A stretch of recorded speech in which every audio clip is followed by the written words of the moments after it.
Aujourd'hui, on va vous parler de la série The Studio qui est sortie sur Apple TV et qui a été créée par Seth Rogen et Evan Goldberg.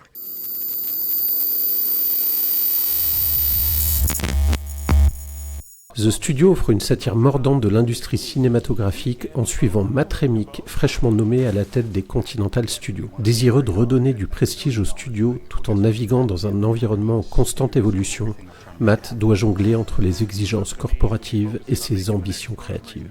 Seth Rogen et Evan Goldberg sont connus ensemble pour avoir travaillé sur The Preacher, sur le film C'est la fin ou sur Gen V.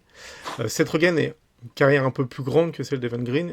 Lui était aussi connu pour des comédies telles que Délire Express, Super Grave. Il a aussi fait l'adaptation de The Green Hornet, donc pas que du bon. Hein. Là, en fait, il vient avec une série qui est là à première vue pour critiquer un peu le monde hollywoodien. Après, on va voir que bon, ça critique sans critiquer, hein, c'est un peu pas toujours très cohérent. Il s'est entouré de beaucoup de guests. Donc c'est un peu ce que Apple a vendu aussi.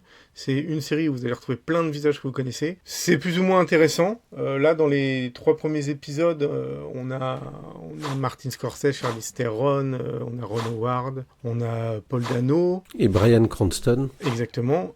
Certains jouent leur propre rôle, d'autres jouent des rôles écrits. Ça n'a pas toujours un vrai intérêt, mais bon, après, c'est pas gênant, hein. C'est sympathique, ou alors on s'en fout. On peut peut-être parler du personnage interprété par Seth Rogen, qui est en fait au début, donc c'est-à-dire au premier épisode, et en fait le second, en fait, qui est en dessous du responsable principal des studios, qui quitte son poste et il se retrouve donc projeté à la tête de ces studios. Et l'intrigue principale de ces 3 premiers épisodes, c'est son intégration et le fait qu'il essaye de prouver qu'il mérite sa place. Et aussi, c'est présenté au départ comme un personnage qui aime le cinéma d'un point de vue artistique, et donc on a l'impression au départ que le personnage va un peu s'opposer au côté très argent des studios. Sauf que très rapidement, on nous vend un peu le contraire. Donc c'est une des premières incohérences de la série. C'est que le personnage de Seth Rogen est un peu anti-capitaliste, on va dire, et veut quelque chose d'artistique.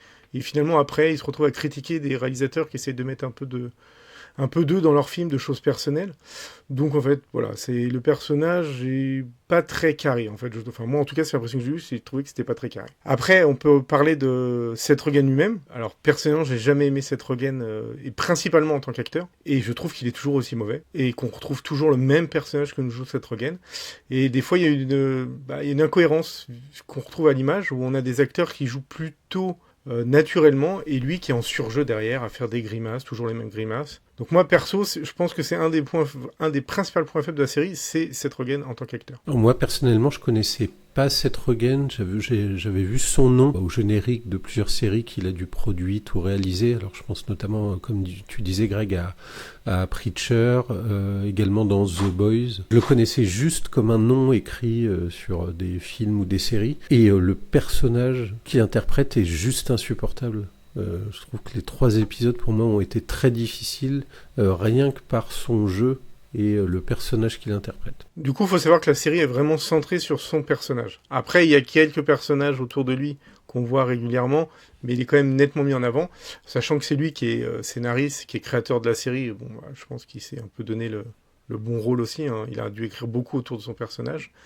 Donc pour moi, personnellement, c'est un peu un problème, vu que c'est certainement le personnage le moins intéressant et celui qui me sort le plus par les yeux pendant la série. Ensuite, après, il y a quelques acteurs comme Catherine O'Hara ou Catherine Hahn qui sont plutôt pas... Enfin, du coup, actrices, pardon, j'ai dit acteurs, qui sont plutôt pas mal. Elles, je trouve qu'elles ressortent un peu. Catherine Hahn est un peu dans l'exagération, mais ça va, et Catherine O'Hara est plutôt bien. Le gros problème aussi qu'on a trouvé sur cette série, c'est au niveau de l'écriture.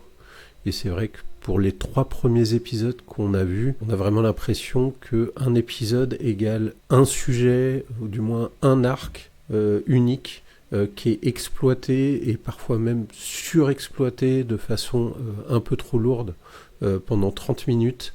Et c'est vrai que le comique de répétition, moi j'aime bien quand c'est drôle, mais une fois qu'on a compris le principe, 15-20 minutes de série, les dernières minutes de chaque épisode est plutôt compliqué. En fait, le problème, c'est que avoir une idée sur un épisode de 30 minutes et tourner autour, à la limite, ça peut être faisable si c'est bien écrit, mais dans ce cas, il faut plein de petites idées. Il faut qu'on tourne autour d'un sujet et qu'on ait plein de petites idées. Là, le problème, c'est qu'il tourne autour d'un sujet avec à peu près une idée, qui met en boucle un peu. Donc, les épisodes, ils durent une demi-heure, mais en 10 minutes, vous avez vu l'épisode d'une demi-heure. En tout cas, le deuxième, je pense au deuxième, il dure à peu près une demi-heure, je crois. Et du coup, il n'y a plus de surprise. Au bout de 10 minutes, il n'y a plus de surprise. Ça tourne, vous savez ce qui se passe, vous avez compris dès le début. Et voilà, et le troisième, c'est à peu près la même chose. Donc pour l'instant, c'est pas fou. Sachant que le premier épisode, c'est vraiment l'arrivée de Matt, donc le personnage interprété par Seth Rogen, à la tête du studio. Le deuxième épisode, je l'ai trouvé plutôt ambitieux dans l'idée, mais le résultat final est moyen. C'est un épisode qui s'appelle Le plan séquence, et donc qui est plutôt intéressant dans sa conception, mais son exploitation est plutôt moyenne, on va dire médiocre. Et le troisième épisode, on retrouve un acteur qui est Ron Howard, alors qui est connu, mais pas spécialement. Et il y a peut-être un petit avertissement pour ce troisième épisode vis-à-vis des gens qui aiment le cinéma et qui n'auraient pas vu tous les films qui sont abordés dans cet épisode-là, Greg. Ouais. Alors, t'as dit un acteur, du coup, il est plutôt connu en tant que réalisateur maintenant. Mais il est anciennement acteur, parce qu'à la base, c'était Happy Days, c'était Richie Cunningham dans Happy Days. Mais alors là, je pense qu'il y a encore moins de gens qui vont le connaître. Et là, donc, il est en tant que réalisateur. Le problème, en fait, de Ron Howard, enfin, c'est pas un problème, mais ça parlera pas obligatoirement à tout le monde, je pense. Alors, ceux qui sont cinéphiles vont dire, si, Ron Howard, si. Mais non, je pense que globalement, sur le grand public, sauf s'ils veulent vendre la série que aux cinéphiles, mais sinon, sur le grand public, Ron Howard, ça va pas obligatoirement parler énormément. En plus, sur l'épisode de Ron Howard, il parle principalement de son film Un homme d'exception, qui est pas un des plus connus de Ron Howard et pas un des meilleurs de Ron Howard. Donc en plus, ça touche pas obligatoirement le grand public non plus. Et du coup, le fait d'apporter un guest et de tourner autour, c'est assez bizarre. Et déjà, c'est assez bizarre d'avoir, alors, sauf si c'est fait exprès, mais j'ai trouvé ça assez bizarre d'avoir des gens qui travaillent dans le cinéma autour de Ron Howard et qui lui parlent que d'un homme d'exception. C'est étrange vu la carrière de Ron Howard, parce que c'est loin d'être son meilleur film. Bon voilà, et du coup il y a des choses un peu bizarres comme ça. On a l'impression que c'est des gars qui connaissent pas le ciné, mais qui ont essayé de faire un truc sur le ciné. Des fois, c'est assez étrange en fait. Oui, et puis c'est pas le plus connu, c'est pas le meilleur. Et dans le plus connu, ils auraient pu évoquer par exemple le film dont tu parlais, Da Vinci Code. Par exemple, qui est pas le meilleur du tout, mais au moins qui est le plus connu. Là pour le coup, je pense que ça parle plus aux gens. Et après, si vous voulez aller sur des trucs plus marquants et mieux, mais peut-être moins connu. Il a fait Willow, par exemple. Ouais, et donc, dans cet épisode, il y a une scène où, effectivement, un des personnages, sans spoiler, lui spoil la fin de plein de films. Ah oui, il faut le savoir, ça, surtout. De plein de films connus. Donc, si vous regardez la série, attendez-vous à être spoilé sur des films qui sont très connus, mais que vous n'avez pas obligatoirement vus. Et on a trouvé la démarche quand même très étonnante. Ouais. Alors, en fait, il part du principe, je pense, que les gens les ont vus. Ce qui est un peu casse-gueule, parce que, pareil, je reviens, c'est des gens qui sont cinéphiles, qui aiment beaucoup le cinéma, il y a des chances que vous ayez vu ces films-là. Mais il y a des gens qui les ont certainement pas vus. Et c'est vrai qu'à un moment, le gag tourne autour des fins de ces films. Et donc, ils en énumèrent 3 à 4, et ils balancent les fins. Alors, de mémoire, il doit y avoir Suspect, Le Sixième Sens, voilà. Donc, c'est des films qui sont très connus, mais on sait jamais. Et donc, on a trouvé que l'idée de balancer les fins de tous les films comme ça, c'était quand même pas super. Surtout pour un gag qui est pas fou, en fait, en plus. c'est pas génial. Donc, c'est assez bizarre comme idée de se mettre à balancer des fins de films. Alors, c'est là où on peut se poser la question, c'est à qui est destinée cette série ?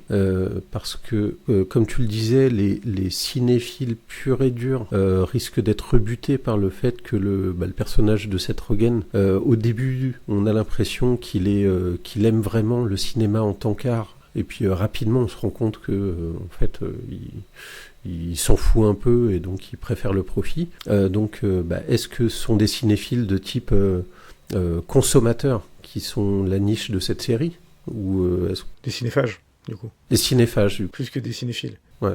En fait, du coup, c'est un truc, moi, qui m'a déçu. Quand j'ai commencé à voir le premier épisode, je me suis dit, c'est sympa, ils mettent un personnage qui est au milieu des grands studios hollywoodiens, mais qui va mettre sa petite touche pour essayer de ramener un peu d'art, en fait, dans les cinémas, des gros blockbusters. Et je trouvais l'idée plutôt pas mal, en fait, qu'ils soient un peu en opposition, qu'ils fassent le truc un peu en sous-marin pour essayer de mettre des choses un peu artistiques dans des films où les gens veulent que de l'argent.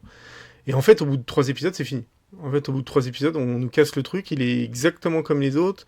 Quand il y a un peu d'art, c'est chiant.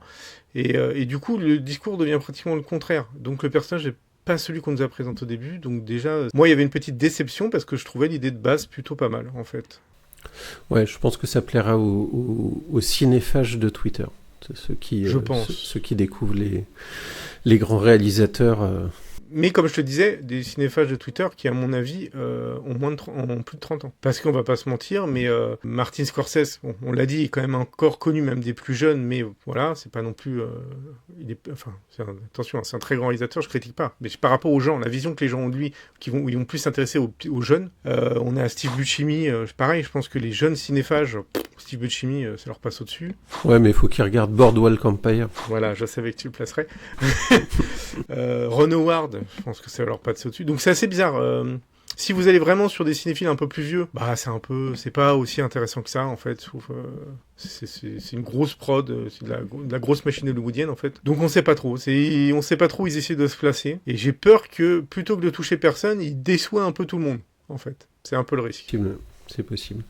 Mais en tout cas, déjà pour moi, c'est une série de niche dans le sens où les gens qui aiment le cinéma sont pas obligatoirement intéressés par les coulisses.